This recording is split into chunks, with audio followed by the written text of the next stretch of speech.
मेरे प्रिय भाइयों बहनों, आप सबको मेरा नमस्कार।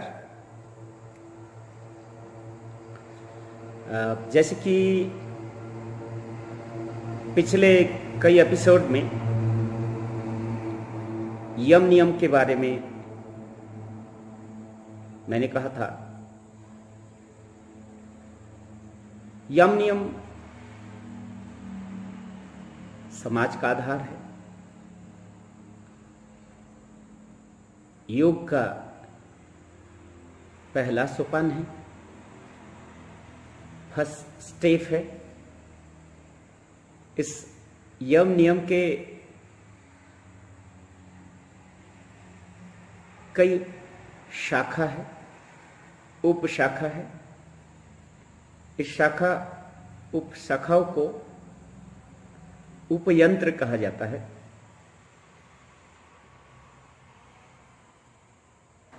तंत्र साधना में यम एक यंत्र है, इसमें यांत्रिकी शक्ति है। ये यांत्रिकी शक्ति मनुष्य के त्रिविध स्तर को गाइड करते हुए अपने लक्ष्य के तरफ लेने की क्षमता, ले जाने की क्षमता रखते हैं, इसीलिए ही यंत्र कहा जाता है। इसके बहुत सारे उपयंत्र हैं, जिसमें सत्य, अहिंसा, आस्था, परिग्रह, ब्रह्मचर्य, शौच, संतोष, तपस्या, स्वाध्याय, ईश्वर प्रणिधान। अहिंसा और सत्य का कुछ हद तक हमने समझाने का कोशिश किया, व्याख्या करने का कोशिश किया मैंने। जैसे कि अहिंसा नीति है और सत्य है। क्या सत्य का पालन किए बगैर कोई अहिंसा नीति का पालन कर सकता है? क्या अहिंसा नीति पालन किए बगैर क्या कोई सत्य का पालन कर सकता है? दोनों में आंसर होगा नो। सत्य है ऋजुता का मार्ग, सत्य है सुंदर का मार्ग, सत्य है कल्याण का मार्ग, सत्य है उत्थान का मार्ग, सत्य है मुक्ति का मार्ग। जहां पर कल्याण, मुक्ति का हित निहित है, वहां पर इंसान जानबूझकर किसी को कष्ट कैसे दे सकता है? अर्थात जानबूझकर किसी को कष्ट नहीं देना, वो अहिंसा हो गया। अर्थात कष्ट नहीं देने का मनोभाव, मन को ऐसे प्रस्तुत कर लेना है कि किसी भी परिस्थितियों में मनुष्य, किसी भी जीव को, किसी भी मनुष्य को अपने वचन, काया और अपने चिंतन के द्वारा आघात नहीं पहुंचाना। एक मानसिक प्रस्तुति है। मन प्रस्तुत हो जाता है और मन में ऋजुता आ जाती है, स्ट्रेट आ जाती है, कुल हो जाती है, स्थिरता आ जाती है। अर्थात सत्य का भावना है, परहित की भावना है, तो अहिंसा नीति का पालन हो सकता है। और अहिंसा नीति का पालन करके ही सत्य का पालन कर सकते हैं। ठीक वैसे ही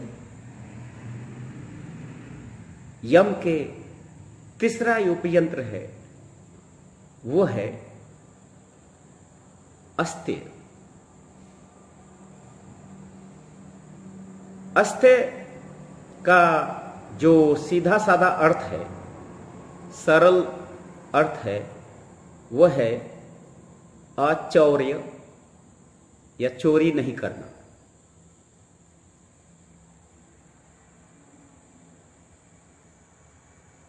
अब आचौर्य चोरी नहीं करना कैसे? जैसे कि हम जानते हैं इस विश्व ब्रह्मांड में जो भी संपदाएं हैं, इस संपदा का जो सृष्टा है, सृष्टि के मालिक है, वो है परम ब्रह्म परमात्मा। जो कुछ है, इवन सृष्टि का सर्वश्रेष्ठ जीव मनुष्य का ये शरीर, बुद्धि, ज्ञान, ये सारे चीज का मालिक भी वही है। वो जब चाहते हैं तब इसको सीज कर लेते हैं, जब चाहते हैं दे देते हैं, जब चाहते हैं वो सीज कर लेते हैं। इसलिए इस जगत के कोई भी वस्तु के प्रति अपना अधिकार जताना, अपना कह के उसको हथियाने का कोशिश करना, ये जो मानसिकता है एक तरह की विकृत मानसिकता है। और दूसरी तरह से कह सकते हैं कि इस तरह की मनोभावनाएं अज्ञानतावश ना समझ ही करते हैं कि ये मेरा है, ये मेरा है, ये मेरा है। थोड़ा सा बुद्धि को, दरवाजे को थोड़ा सा खोल दे, दरवाजे खिड़की को खोल दे बुद्धि का, तो देखेंगे इतिहास में बड़े बड़े शक्तिशाली मनुष्य, राजा, सम्राट आए हैं। सब सिर्फ मेरा है, मेरा है, मेरा चीज है, मेरा साम्राज्य फैलेगा, मेरा नाम यश फैलेगा, इसके कारण दूसरे का संपत्ति को जोर करके आहृत कर लेना, छीन लेना, दूसरे को उनके अधिकारों से वंचित करना, ये क्या है? ये एक तरह का मानसिक व्याधि है, मानसिक व्याधि है। इसलिए देखेंगे गांव देहात में बहुत सारे गांव में देखने को बहुत अच्छा लगता है सब, कि अपने जमीन है, जायदाद है, अपने जमीन जायदाद से ज्यादा चिंता रहता है दूसरे के जमीन जायदाद। दूसरे का जमीन जायदाद किस तरह से अपने नाम में कर ले, अपने नाम पे अपने पोसेशन में ले ले, इसी में ज्यादातर लोग, उनका ज्ञान, धन सब उसी में लगा रहता है। बहुत ऐसी जगह पर है। उतना ही नहीं, आज बहुत सारे बड़े बड़े देश, तथाकथित एफ्लुएंट कंट्रीज, ये भी दूसरे कंट्री पर अपना दबदबा हासिल करना चाहता है, उसके अधिकारों को छीनकर अपने कब्जे में करना चाहता है। ये सारे एक विकृत मानसिकता है। इसीलिए ये जो विकृति, ये विकृतियां, मन की विकृतियां डायरेक्ट और इनडायरेक्ट रूप से मनुष्य के जो अवचेतन मन है, सूक्ष्म अवचेतन मन है, उसको प्रभावित करता है।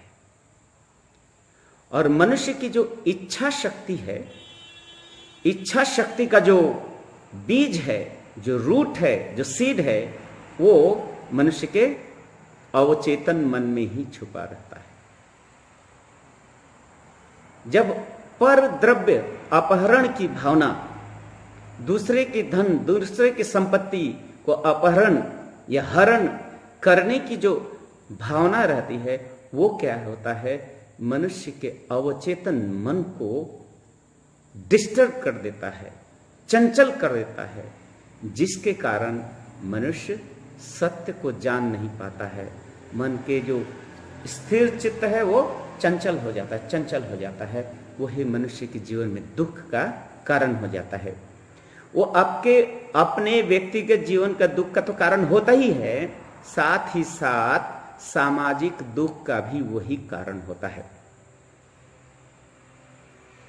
इसलिए ये जो चोरी नहीं करने की भाव, अचौर्य, अस्तेय, माने चोरी नहीं करने का मतलब है दो तरह से चोरी होता है, डायरेक्ट या इनडायरेक्ट। प्रत्यक्ष रूप से किसी को उसके अधिकारों से वंचित कर लेना, या किसी को अप्रत्यक्ष रूप में उससे बिना कहे उसके संपत्ति को अपने हाथ में कर लेना, उनके अधिकारों से उनको वंचित कर देना अप्रत्यक्ष रूप में। ये दोनों ही ये जो अस्तेय विरोधी है, अर्थात चौर्य वृत्ति है, चोरी करने वाली, गबन करने वाली मानसिकता है। देश में तथाकथित बहुत सारे राजनेता हैं, गणतंत्र से चुने हुए, जनता के वोट से चुने हुए नेता क्या करते हैं? रोड का अलकतरा खा जाता है, कोई चारा खा जाता है, कोई पोस्ट कार्ड घोटाला होता है,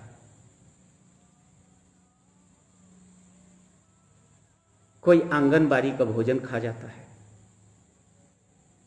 कोई एफसीआई घोटाला होता है, कोई बैंक घोटाला होता है। ये सारे सब क्या है? कोई कहता है इतना अरब, इतना खरब लेके भाग गया। ये सब चोरी का वृत्ति है, चौर्य वृत्ति है।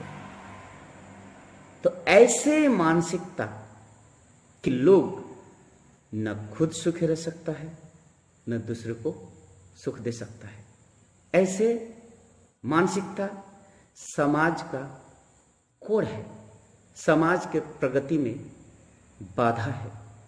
इसलिए एक सुंदर समाज बनाने के लिए ये अस्तेय नियम को पालन करना कठोरता से बहुत ही महत्वपूर्ण है।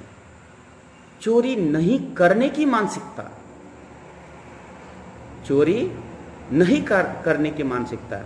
मान लीजिए कोई आनंद मार्गी,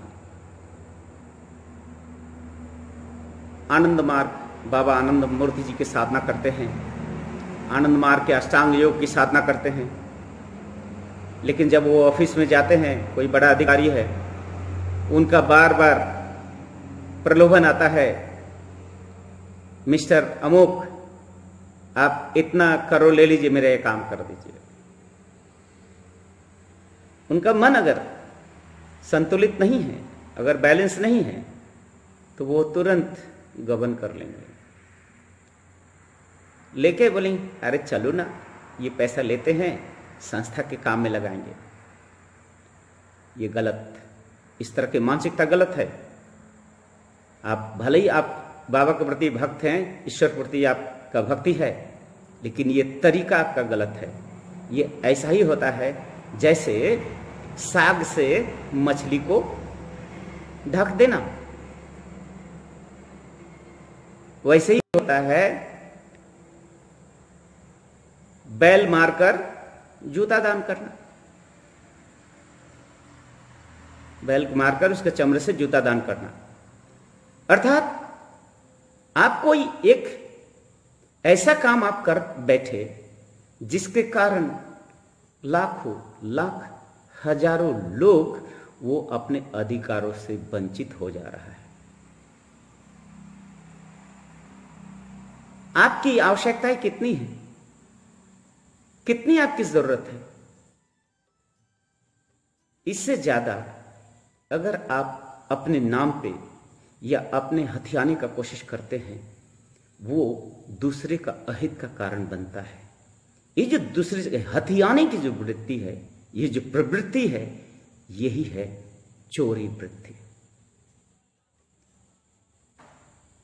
ट्रेन में विदाउट टिकट चलना, सोचते हैं कि वाह कितने गर्व की बात है। ये तो वो ऐसे ही मूर्ख है, अपने पैर पे कुल्हाड़ी मारने वाली हाल है। और ट्रेन में अगर तुम बिना टिकट के चले जाते हो, वो ट्रेन अगर लॉस होता है, उसका भरपाई कौन करेगा? जनता ही न करता है। अर्थात तुमने सरकार को कहां ठगा, तुमने तो डायरेक्ट जनता को ठगा। इसीलिए प्रत्यक्ष हो या अप्रत्यक्ष हो, ये दूसरे का चीज को गबन करने की जो प्रवृत्ति है, यही चोरी है। और आज समाज में 95% चोर है, अर्थात ये जो अस्तेय विरोधी है, दूसरे का अधिकारों को छीनना किसी का जन्मसिद्ध ये अधिकार नहीं है, कैनट, इसको एक्सेप्ट नहीं किया जा सकता है। और जानते हैं, जो व्यक्ति ये चोरी वृत्ति का पालन करता है, क्या वो सत्यवादी हो सकता है? क्या एक सत्यवादी चोरी कर सकता है? नहीं। सत्य का मतलब ही है रिजुता, सत्य का मतलब होता है हित, सत्य का मतलब है कल्याण, सत्य का हित मतलब होता है सुंदर, सत्य का मतलब ही है आनंद का पथ। जो सत्य का पालन कर सकता है वो चोरी नहीं कर सकता है, और जो चोरी करेगा वो सत्य बोल नहीं सकता है। मान लीजिए एक चोर चोरी करके आता है, तो अगर सत्यवादी का नियम पालन करता है तो पुलिस को बोलना पड़ेगा कि देखिए भाई, हमने तो चोरी कर डाला। तो क्या होगा? तो वो उसका जीवन भी खतरे में हो जाएगा। इसलिए सत्य के पालन करने वाले चोरी नहीं कर सकते हैं। आज चोरी नहीं करने वाले जो मानसिकता है, वही सत्य का पालन कर सकता है।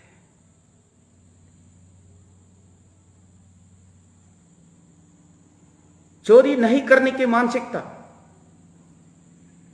ओज सृष्टि करता है मन में, बेलोर सृष्टि करता है, इच्छा शक्ति सृष्टि करता है। अर्थात जो सत्य का पालन करेगा उनका अवचेतन मन स्थिर हो जाएगा और इच्छा शक्ति जागृत हो जाएगी। और जिनके अंदर तीव्र इच्छा शक्ति है, वो कभी भी अन्याय को प्रश्रय नहीं दे सकते हैं। अगर वो ज्ञानी है, अगर वो शिक्षित है और सत्यवाद का फॉलो करते हैं, उनको अन्याय का विरोध करना ही होगा। अन्याय के विरोध लड़के अपने आप को कुर्बान कर देंगे, लेकिन अन्याय के साथ, इनजस्टिस के साथ कभी समझौता नहीं करेंगे। Non compromising strictness regarding the sanctity of eastern आदर्श हो जाएगा। ईस्ट और आदर्श के प्रति वो स्ट्रांग हो जाएंगे। देश हो, राष्ट्र हो या कोई प्राइवेट ऑर्गेनाइजेशन है, उसका हेड अगर सत्य धर्म का पालन करता है तो समाज में व्याप्त जितने भी कुरीतियां हैं उसके विरुद्ध में संग्राम करेंगे, चौर्य वृत्ति के विरुद्ध में संग्राम करेंगे, प्रहार करेंगे। और जो सत्यवादी नहीं है, जो सत्याश्रयी नहीं है, वो कभी भी गलत का विरोध नहीं कर पाएंगे। देखेंगे समाज में बहुत शिक्षित लोग हैं, पढ़े लिखे, बहुत ज्ञानी हैं, लेकिन अन्याय के विरुद्ध में एक शब्द वो यूज नहीं करेंगे। ऐसे मानसिकता कभी भी धर्म को प्रतिष्ठित नहीं कर सकता। ऐसे व्यक्ति अन्यायी को अपने आसपास में रखने वाले व्यक्ति कभी भी धर्म को प्रतिष्ठित नहीं कर सकता। जुबान से कितना भी बड़ा बड़ा आदर्श का बात वो क्यों ना करे, कितना भी आध्यात्मिकता की बात क्यों ना करे, वो व्यक्ति से कभी भी धर्म प्रतिष्ठित नहीं होगा। इसलिए अस्तेय वृत्ति और सत्य की साधना, सत्याश्रयी होना, जो सत्याश्रयी होंगे वो कभी भी अन्याय गलत चीज का प्रश्रय नहीं देंगे। वो अपना पद, अपना पावर, अपने व्यक्तिगत सुख की चिंता वो नहीं करेंगे। आज जो करते हैं कि अन्याय का विरोध करने से हमारा क्या हो जाएगा, कहीं हम पद से विस्थापित तो नहीं हो जाएंगे, हम कैसे लड़ेंगे, ऐसी कायरता वाली मानसिकता कभी सत्याश्रयी नहीं हो सकते, धार्मिक पुरुष नहीं हो सकते हैं। सत्य का मार्ग है ऋजुता का मार्ग, इसलिए सत्य और ये अस्त्य ये दोनों एक दूसरे से जुड़ा हुआ है। इसलिए कहा जाता है जो सत्याश्रयी है, जो सत्यवादी होते हैं, उनको कोई चीज का डर नहीं रहता है। क्यों? क्योंकि सत्य ही धर्म है। अधर्म